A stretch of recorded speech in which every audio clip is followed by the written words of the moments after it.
Eh mais attends, en 2024 c'était l'année du dragon, non? Ah, j'aurais pu profiter pour faire une vidéo sur Spyro le dragon.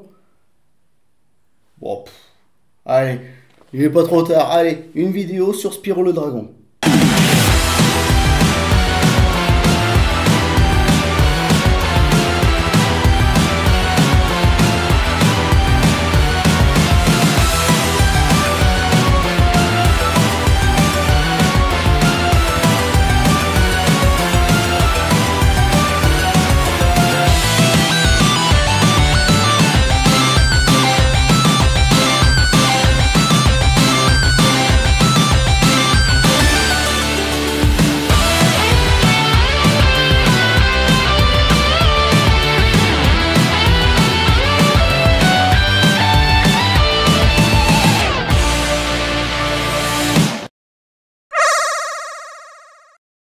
Salut à tous, ici Bandy Jones et voici une toute nouvelle vidéo sur l'histoire d'un personnage. Après avoir fait l'histoire de Knuckles, de Crash Bandicoot, de Luigi ou encore de Yoshi, place à une autre icône du jeu vidéo, et pas des moindres, Spyro le dragon. Avant de vous raconter son histoire, je vous invite à vous abonner à la chaîne et à partager, à commenter et liker la vidéo. Vous pouvez également, si vous le souhaitez, me soutenir sur Tipeee afin de faire grandir la chaîne.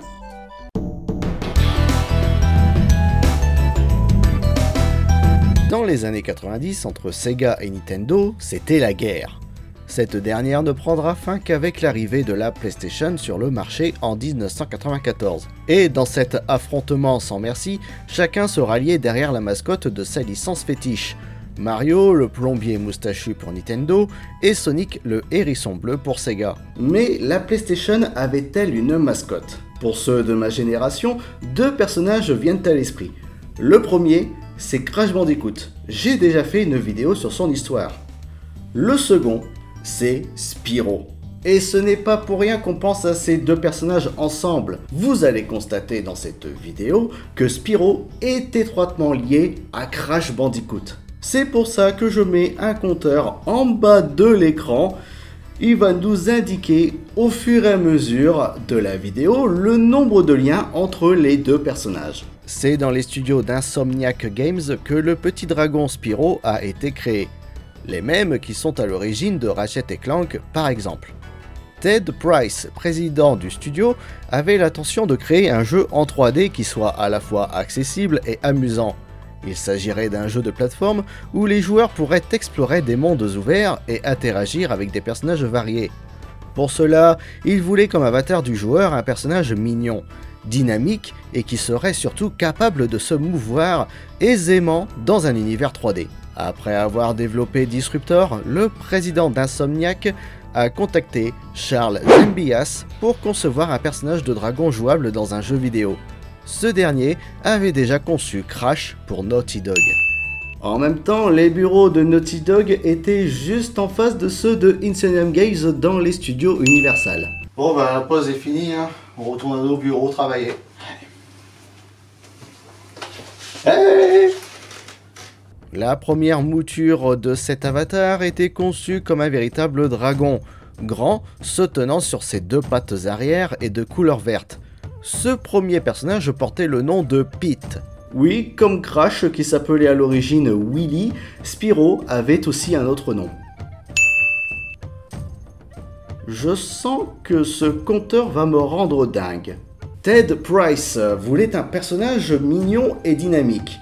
Il opta donc pour un dragon plus jeune, plus petit et qui se déplace sur ses quatre pattes. Il demande aussi à changer la couleur pour le violet.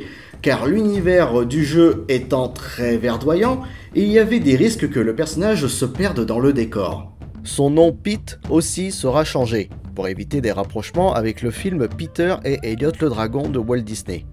C'est con car Peter c'est le nom de l'enfant, pas celui du dragon. Remarque, c'est une très bonne chose, car cela permettra au dragon de porter fièrement le nom de Spyro. Pourquoi ce nom, me diriez-vous? Eh bien, il n'y a pas vraiment d'explication. Selon les développeurs, le nom de Spyro évoque une idée de feu ou de flamme, ce qui correspond bien à un dragon capable de cracher du feu. De plus, Spyro a une sonorité qui est assez dynamique et jeune, ce qui colle bien à l'image du personnage, un dragon vif, énergique et plein de curiosité. Même si pour nous, Français, ça nous évoque plutôt un Groomeroo qui possède un écureuil et qui a un complice du nom de Fantasio. Ah, les Américains et leur égoïsme. Bref, Spyro était né.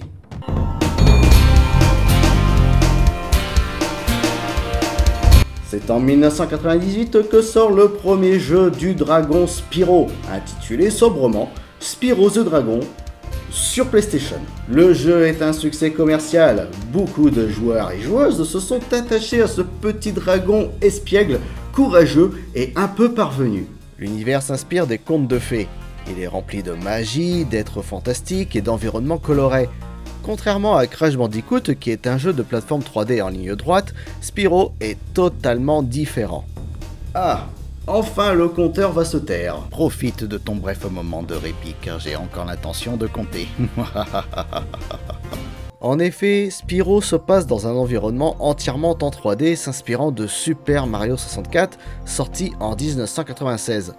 Ce jeu avait en effet été une véritable révolution dans la manière d'appréhender un jeu de plateforme 3D. Le jeu Spyro commence dans le royaume des dragons. Les dragons y vivants sont transformés en statues par un méchant nommé Gnasty Gnorc, qui menace maintenant de prendre le contrôle des autres royaumes. Il est laid. Laid ? C'en est trop. On dirait que j'ai du travail. Tout ça parce que les dragons ont dit qu'il était moche. Tu ne trouveras pas plus susceptible. Le héros, Spyro, un dragon relativement jeune et énergique, se trouve être le seul à réchapper à cette malédiction. C'est à lui qu'incombe donc la mission de libérer les dragons pétrifiés. Pour cela, il va devoir explorer divers mondes et récupérer des cristaux magiques tout en défaisant les ennemis et énigmes qui se dressent sur sa route. Dans ce premier opus, Spyro peut attaquer ses ennemis en crachant du feu, mais aussi en leur fonçant dessus. Courir sert aussi à attraper ce putain de voleur d'œufs qui est la définition même du Rage Kit. Ce voleur d'œufs refuse d'obtempérer. Oh et puis merde. Notre petit dragon peut aussi planer sur une courte distance, ce qui lui permet d'atteindre des endroits éloignés où se trouvent souvent des dragons pétrifiés. Le jeu propose divers environnements tels que des prairies, des montagnes, des cavernes, des châteaux et bien plus encore.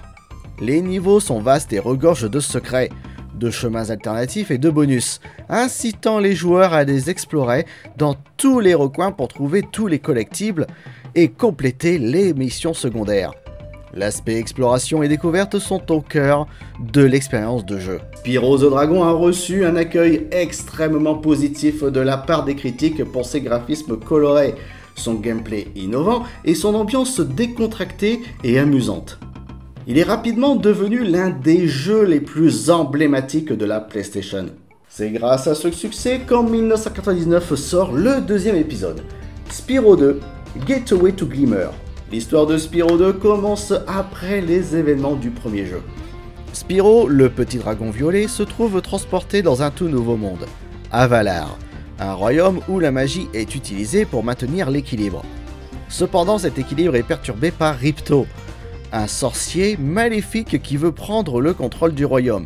Ripto, avec ses puissants serviteurs, est prêt à tout pour s'emparer du pouvoir et cherchera à éliminer toute personne qui veut contrecarrer ses plans. Ce deuxième opus reprend tout ce qui a fait le succès du premier épisode. Cependant, le jeu introduit aussi de nombreuses améliorations, comme de toutes nouvelles compétences pour le petit dragon, telles que le double saut ou la supercharge, ou encore de nouvelles missions secondaires comme des courses, des défis de lancer et des tâches de protection de créatures. Le jeu introduit également de tout nouveaux personnages qui deviendront les amis de Spyro et qui vont l'aider tout au long de cette nouvelle aventure comme Elora la faune ou Chasseur le guépard. Le jeu a été très bien accueilli. Il a été salué pour ses graphismes améliorés par rapport au premier jeu, sa bande sonore mémorable ainsi que ses mécaniques de gameplay raffinées et plus variées. En d'autres termes, Spyro 2 Getaway to Glimmer est devenu lui aussi un des classiques de la PlayStation avec son mélange d'aventure, de plateforme, d'humour et de créativité. Moi-même j'ai plus de souvenirs de ce deuxième épisode quand j'étais gamin que du premier jeu, preuve qu'il est mémorable. Pourquoi le compteur a fait ting? Il n'y a aucun lien avec Crash? Bien sûr que si, ton épisode préféré de Crash est le deuxième jeu, comme pour Spyro. C'est pas faux. C'est en 2000 que sort le troisième épisode de Spyro. Spyro Year of the Dragon, toujours sur PlayStation. L'histoire commence alors que Spyro vit tranquillement dans son monde avec ses amis, après les événements des deux premiers jeux. Cependant, cette EP est perturbée par un groupe de voleurs qui ont pour chef une apprentie sorcière du nom de Bianca. Elle-même est sous les ordres de la sorcière, qui leur a ordonné de dérober les œufs de dragon. Spyro, accompagné de chasseurs, doit alors partir récupérer les œufs volés.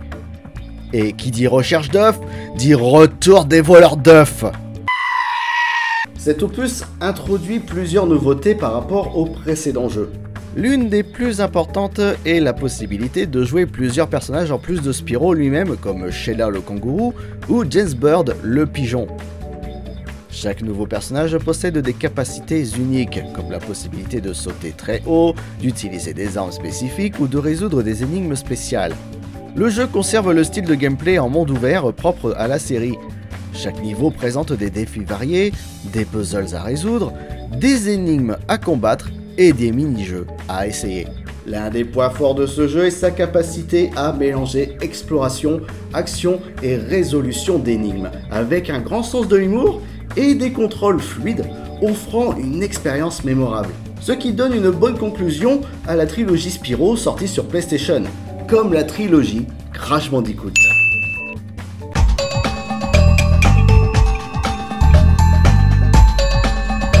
Après le succès de la trilogie Spyro sur PlayStation, Insomniac Games se retire de la production de la licence pour se consacrer à sa future série de jeux, Ratchet & Clank. Ah, toi aussi t'as décidé d'abandonner ta mascotte? Oui, mais nous travaillons sur un nouveau jeu, un duo, Ratchet & Clank. Et toi? Ah, pareil, on a abandonné Crash pour faire un nouveau projet, un nouveau duo aussi, Jack et Dexter. Bon bah, toujours ensemble. Toujours ensemble. C'est en 2002 que sort ce qui est considéré comme le quatrième épisode de la série, Spyro Enter the Dragonfly, sorti sur PlayStation 2 et GameCube. Et oui, comme pour Crash, à partir de la PlayStation 2, Spyro perd l'exclusivité sur console PlayStation. C'est Check Six Studio qui développera ce premier jeu sans Insomniac Games. Dans cet opus, le méchant du deuxième jeu, Ripto, est de retour.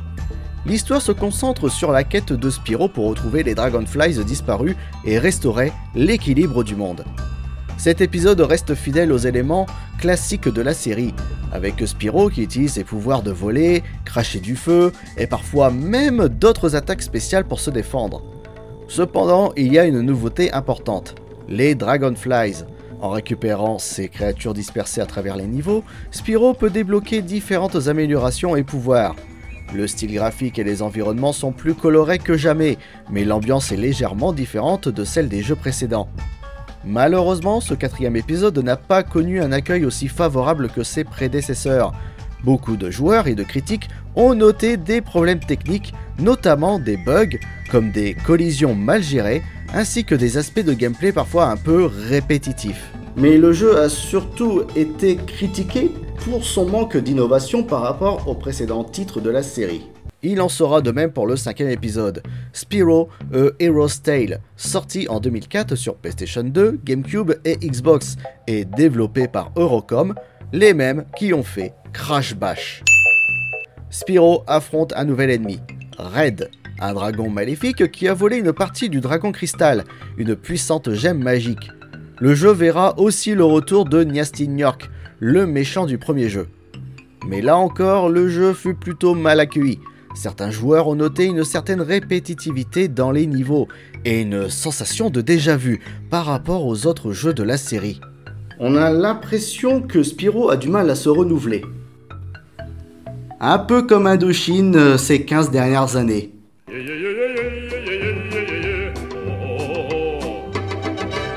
Mais à partir de 2001, Spyro fait aussi son entrée sur les consoles portables.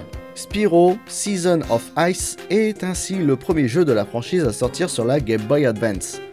Il reprend intégralement ce qui a fait le succès de la série, le tout dans un monde en 3D isométrique. Et pour une première sur une console portable, le jeu a plutôt été bien accueilli.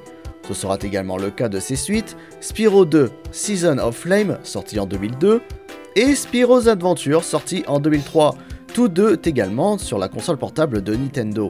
À croire que les jeux portables sont meilleurs que les jeux sur console de salon durant cette période. Un quatrième jeu sortira sur Game Boy Advance, mais n'a absolument rien à voir avec l'histoire principale.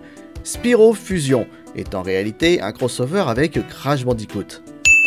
A l'inverse, Spyro sera un personnage jouable dans le jeu Crash Nitro Kart, toujours sur Game Boy Advance. Un premier jeu sortira sur Nintendo DS en 2005 et s'intitule Spyro Shadow Legacy. Ce jeu marque véritablement un tournant dans la franchise, car il décide d'opter pour une approche orientée RPG, jeu de rôle, dans une perspective isométrique, plutôt que les jeux de plateforme dans un environnement 3D habituel. Spyro Shadow Legacy intègre donc des aspects typiques des RPG comme l'exploration d'un monde ouvert ou les combats au tour par tour. Malgré cette tentative audacieuse de donner un nouveau souffle à la franchise, le jeu n'a pas vraiment su convaincre son public et fut un échec. Mais il s'est tout de même constitué une base solide entre les amateurs de Spyro et les fans de RPG portables. Bref, ce fut une expérience enrichissante qui dota l'univers de Spyro d'une nouvelle dimension.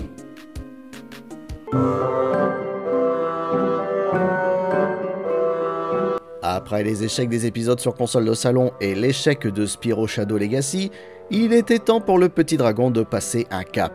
C'est dans l'idée de plus se pencher sur l'histoire et les origines du petit dragon que le premier jeu d'une nouvelle trilogie voit le jour. Spyro The Legend of Spyro A New Beginning, sorti en 2006 sur PlayStation 2, GameCube, Xbox, Game Boy Advance et Nintendo DS. L'histoire de ce premier jeu nous apprend que Spyro, vivant sur l'île des dragons, est l'élu, un dragon destiné à sauver le monde de la destruction. Malfort, un dragon ancien et maléfique, a été libéré après des milliers d'années d'emprisonnement. Une prophétie avait annoncé que le salut contre cette menace viendrait d'un dragon violet. Le destin de Spyro était donc tracé. Dans cet univers, Spyro sera guidé par Ignatus, un dragon sage qui lui apprendra toutes ses compétences. The Legend of Spyro A New Beginning a redéfini la série en offrant une histoire plus profonde, un gameplay enrichi et des graphismes améliorés. Elle a marqué un nouveau départ pour Spyro, le propulsant dans un univers plus vaste et plus sérieux, tout en gardant l'essence de ce qui rendait la série populaire. On peut noter qu'il s'agit du premier jeu où Spyro est doublé en VF par Alexandre Gillet. C'est ta maison, Sparks. Mais je viens de découvrir que la mienne était ailleurs. Et je dois la trouver. Et puis, je ne te laisse pas tout seul, je te laisse chez toi. Soit la voix française de Frodon dans Le Seigneur des Anneaux. Le personnage est d'ailleurs joué par Elijah Wood, qui double Spyro en version originale. C'est aussi Alexandre Gillet qui double Sonic. Comme quoi, c'est vraiment la voix des Seigneurs des Anneaux. The Legend of Spyro The Eternal Night, sorti en 2007, est la suite directe de A New Beginning et le deuxième volet de cette nouvelle trilogie. À la fin du jeu précédent, Spyro a découvert sa véritable destinée en tant que dragon prophétique, et il est désormais conscient de l'ampleur de son pouvoir. Cependant, le calme est de courte durée car une nouvelle menace se profile à l'horizon, l'ombre éternelle. L'ennemi principal du jeu est un ancien dragon noir nommé Cinder, qui a été corrompu par l'ombre éternelle. Le gameplay de The Eternal Night se concentre sur l'action et la plateforme, avec des éléments de jeu de rôle. Il introduit surtout de nouveaux pouvoirs et compétences basés sur 4 éléments principaux, le feu, la foudre, l'ombre et la glace, ce qui apporte une surcouche stratégique. Cet épisode se distingue aussi par son ton plus sombre et mature, tout en offrant des mécaniques de gameplay intéressantes et variées. C'est un véritable tournant pour la licence. Et enfin, le dernier épisode, The Legend of Spyro, Dawn of the Dragon, sorti en 2008 sur Wii, PlayStation 2 et PlayStation 3 et Xbox 360. Cet épisode qui conclut la trilogie marque lui aussi une étape cruciale pour la franchise. Désormais, Spyro est un adulte, mais surtout, il ne sera pas seul puisqu'il sera accompagné de Cinder, l'antagoniste du précédent épisode, devenu l'allié de notre héros afin de combattre Malfort. Spyro et Cinder sont donc les deux protagonistes jouables du jeu et possèdent chacun des capacités propres. Tandis que Spyro a une maîtrise de plusieurs éléments, le feu, la foudre, le froid, etc., Cinder utilise des pouvoirs comme l'ombre et le poison. Leurs pouvoirs complémentaires permettent de résoudre les énigmes et de vaincre les différents ennemis qui se dressent sur leur chemin. Le jeu propose également une progression des personnages. Spyro et Cinder peuvent gagner de l'expérience et améliorer leurs capacités tout au long de l'aventure.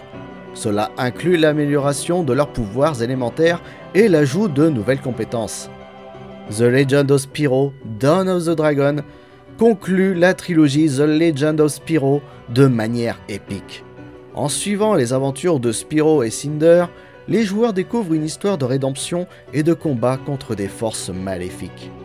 Le gameplay coopératif, les pouvoirs uniques de chaque personnage et la conclusion dramatique de l'intrigue ont fait de ce jeu une expérience mémorable pour les fans de la série.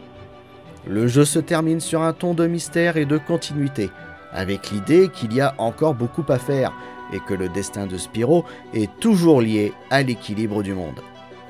L'histoire du jeu prépare le terrain pour de futures aventures et des révélations sur le passé et le futur de Spyro, tout en mettant en lumière le courage, l'amitié et la résilience des personnages.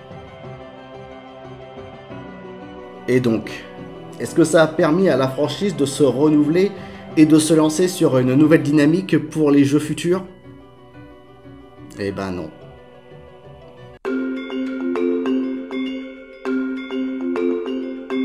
Après le succès de la trilogie originale sortie sur PlayStation, Insomniac Games fut racheté en 2000 par Vivendi Universal Games. Tous les jeux que j'ai cités depuis ont tous été édités par Vivendi Universal Games qui deviendra plus tard Activision. En 2010, Toys for Bob, un studio de développement de jeux vidéo sous la houlette d'Activision, a eu l'idée innovante de créer une série de jeux vidéo interagissant avec des figurines physiques. Une innovation qu'ils ont baptisée Toys to Life. Le premier jeu de cette série, Skylanders Spyro's Adventure, a été lancé en 2011. Et c'est à cette période que Spyro est changé en cette horreur. Même quand Spyro était adulte dans Dawn of the Dragon, il était encore mignon, mais pas là. Ainsi, Spyro et Crash ont eu tous deux leur période moche. Mec, tu vois ce qu'ils ont fait à Spyro, Activision, dans Skylanders? Ils l'ont rendu moche. Bon, parle pas. Ils ont fait la même chose il y a quelques années avec Crash Bandicoot dans Crash of the Titans. Qu'est-ce qu'on a fait? Si le sujet vous intéresse, j'ai déjà fait une vidéo sur les périodes moches de personnages de jeux vidéo. J'y parle de Spyro, de Crash et de bien d'autres. N'hésitez pas à aller y jeter un coup d'œil. Bien que Spyro ait été un personnage connu et aimé des fans, la série Skylanders n'était pas initialement centrée sur lui. La popularité de Spyro a été utilisée pour attirer les joueurs vers ce nouveau type de jeu. Il est donc devenu un personnage clé de la série qui attirait par son côté sympathique, mais aussi par son lien avec des jeux déjà connus et appréciés. Bref, l'élément marketing ultime. Ma pouleuse d'or, tu vas me rapporter beaucoup de pognon. Spyro a évolué pour devenir l'un des personnages principaux de la série, même si l'univers de Skylanders était beaucoup plus vaste et incluait de nombreux autres personnages. Et ils ont fait de même avec Crash Bandicoot. Et en 2018, tout bascule. Suite au succès des remakes des 3 premiers jeux Crash Bandicoot et de Crash Team Racing, Activision relance Spyro en solo avec Spyro Reignited Trilogy. Il s'agit d'un remaster des 3 premiers jeux de la série originale de Spyro the Dragon, ce qui va permettre à la franchise de retrouver son lustre d'antan, et aussi l'ancien design de Spyro parce que c'était pas du luxe. Suite à ces remasters, Spyro, Chasseur et Gnastignoc seront intégrés comme personnages jouables dans Crash Team Racing et l'univers aura même droit à son propre circuit. Et depuis... plus rien. La sortie des remasters de Crash ayant ouvert sur l'édition d'un épisode inédit, on s'attendait à la même chose pour Spyro. Malheureusement, il n'en est rien. À croire que maintenant, Spyro n'est plus qu'un pompe à fric pour Activision.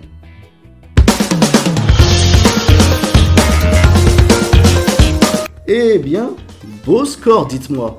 Spyro est vraiment le digne rival de Crash Bandicoot. Spyro le dragon est donc le résultat d'une combinaison d'influences culturelles. Dragon mythologique, personnages animés, de tendances vidéoludiques des années 90, inspiration de Super Mario 64 et du travail d'une équipe créative désireuse de créer un personnage et un univers à la fois mignon et captivant. Le design simple mais distinctif, ainsi que la personnalité charmante de Spyro, ont permis au personnage de se démarquer et de devenir l'un des symboles du jeu vidéo de la fin des années 90 et du début des années 2000. Même s'il s'est perdu durant une courte période, il a su rebondir et se renouveler grâce à une nouvelle trilogie plus mature et sombre.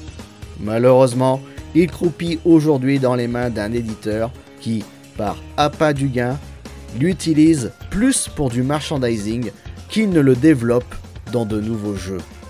Malgré tout, il restera un personnage qui aura su conquérir les joueurs et joueuses de toute une génération. Il restera le seul et unique Spyro, le dragon violet, au grand cœur. Merci à toutes et à tous d'avoir regardé cette vidéo sur l'histoire du plus célèbre dragon du jeu vidéo. C'était Bandy Jones. À la prochaine.